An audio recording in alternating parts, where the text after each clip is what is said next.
investigación publicada por Armando Info documenta que en la madrugada del 3 de enero, cuando helicópteros estadounidenses comenzaron a sobrevolar Caracas y las detonaciones de una operación militar sacudieron el perímetro de Fuerte Tiuna, dentro del principal complejo militar de Venezuela, no solo se encontraban resguardados el entonces jefe del régimen y su círculo más cercano. En las caballerizas del mismo recinto también permanecían estabulados caballos de carrera valorados en cientos de miles de dólares. A pocos metros del búnker presidencial se encontraban estabulados ejemplares de la raza cuarto de milla, animales criados para competencias ecuestres de alto nivel. Parte de una infraestructura deportiva que durante años convirtió una sección del principal cuartel del país en una suerte de rancho privado para la élite del poder. El detalle podría parecer pintoresco si no revelara algo mucho más profundo: la transformación silenciosa de una instalación militar estratégica en un espacio de recreación para la aristocracia revolucionaria. Esa misma élite que durante 2 décadas construyó su discurso político denunciando al imperio mientras reproducía, puertas adentro, el estilo de vida de una clase privilegiada perfectamente integrada al imaginario cultural estadounidense. Porque el deporte que se practicaba allí no era una tradición criolla ni una adaptación local de las faenas llaneras. Era el team penning, una disciplina nacida en California que consiste en arriar becerros hacia un corral en el menor tiempo posible. Un deporte caro, elitista y profundamente asociado a la cultura western estadounidense. Exactamente el tipo de entretenimiento que uno imaginaría en Texas o Arizona, no en el epicentro ideológico del chavismo. Pero allí estaba, y no como curiosidad, sino como parte de un ecosistema social reservado por la nueva élite del poder. Dentro del Fuerte Tiuna, ese deporte prosperó como una actividad casi exclusiva para la nomenclatura del chavismo. Es el equipo Team Nilo de Venezuela. Una suerte de club social ecuestre donde coincidían familiares de la antigua pareja presidencial, empresarios cercanos al poder, militares de alto rango y figuras de la llamada boliburguesía. Allí, en ese pequeño rodeo tropical, incrustado en el corazón del aparato militar venezolano, se desarrollaba una competencia que tenía poco de deportiva y mucho de ritual de pertenencia.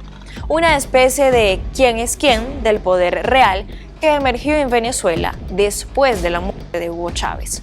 La investigación revela que al menos una decena de familiares directos o indirectos del entorno de la ex primera dama participaban activamente en estas competencias, entre ellos sus propios hijos, quienes no solo se presentaban como jinetes entusiastas, sino también como promotores, patrocinadores y productores de contenido mediático alrededor del espectáculo.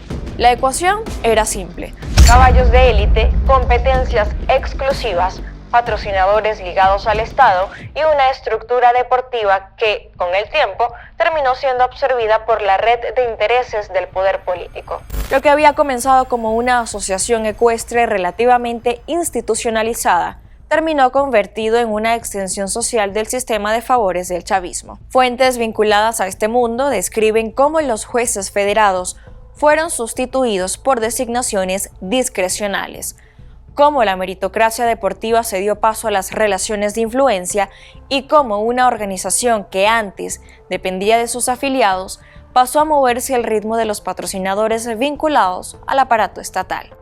Es decir, exactamente el mismo patrón que definió la captura de instituciones públicas durante el chavismo. Primero se ocupa el espacio, luego se reorganiza su estructura y finalmente se convierte en una herramienta funcional a la red de poder.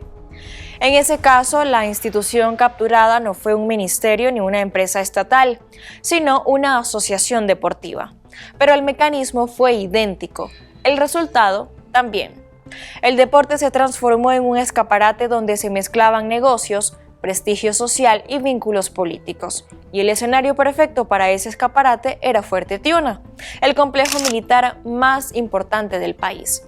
Un lugar que, en teoría, debía simbolizar la defensa de la soberanía nacional, pero que terminó funcionando en la práctica como el patio trasero de una élite que podía permitirse caballos valorados entre $200,000 y $500,000, mientras la economía nacional se desmoronaba. Incluso la retórica detrás de esos animales revela hasta qué punto la retórica oficial convivía con una realidad completamente distinta. Debido a las sanciones internacionales, los caballos no podían viajar directamente desde Estados Unidos hasta Venezuela, pero eso no significaba que dejaran de llegar.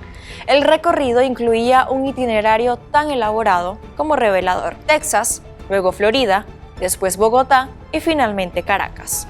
Un trayecto que sorteaba restricciones diplomáticas y comerciales con la misma naturalidad con la que los discursos oficiales denunciaban el bloqueo económico. Así, mientras el gobierno hablaba de agresión imperialista y guerra económica, los caballos de la élite revolucionaria recorrían el continente en contenedores especiales para participar en competencias dentro del principal cuartel militar del país. Si el contraste no fuera tan evidente, pareciera una escena de comedia política, pero no lo es. Es la representación casi perfecta de la contradicción estructural del chavismo tardío. Una revolución que proclamaba austeridad socialista mientras producía una aristocracia política obsesionada con símbolos de lujo, exclusividad y estatus.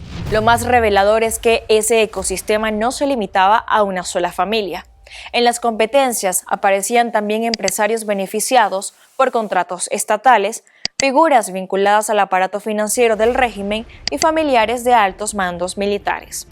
Era, en esencia, una red social del poder organizada alrededor de un hobby caro. Allí se encontraban patrocinadores corporativos ligados al oficialismo, empresarios sancionados internacionalmente y miembros de la élite militar que gobernó Venezuela durante los años más duros del colapso económico. El Team Penning funcionaba como una especie de ritual de cohesión para ese grupo privilegiado, un espacio donde negocios, política y entretenimiento se mezclaban sin demasiada preocupación por las apariencias. Y es justamente esa falta de preocupación la que convierte la historia en algo más que una curiosidad, porque lo que revela no es solo un deporte extravagante practicado por una élite.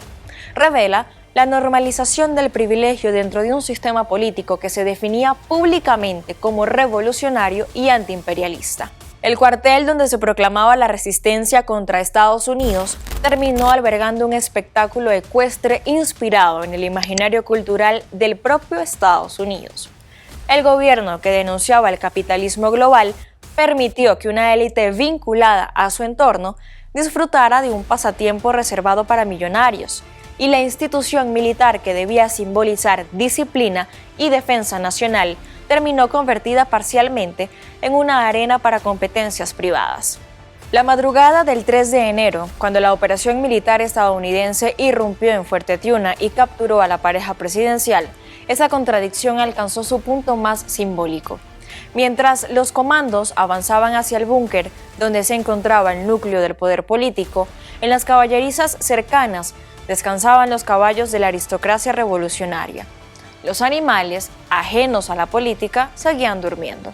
La revolución que los había instalado allí, en cambio, llevaba años cabalgando hacia su propia paradoja.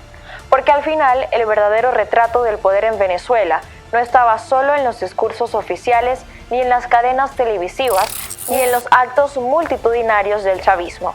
Estaba también en ese pequeño rodeo privado dentro del principal cuartel militar del país, donde la élite del poder jugaba a ser vaquera, mientras el resto de la nación sobrevivía a una crisis histórica. Y quizá, por eso, después del 3 de enero, algo cambió silenciosamente. El calendario de competencias ecuestres continuó publicándose, pero Fuerte Tiuna desapareció como sede. El rancho revolucionario había perdido su terreno más simbólico, y con él, tal vez, una de las metáforas más incómodas del poder que gobernó Venezuela durante más de 2 décadas. Soy Génesis Pérez y esto fue Venezuela en Profundidad.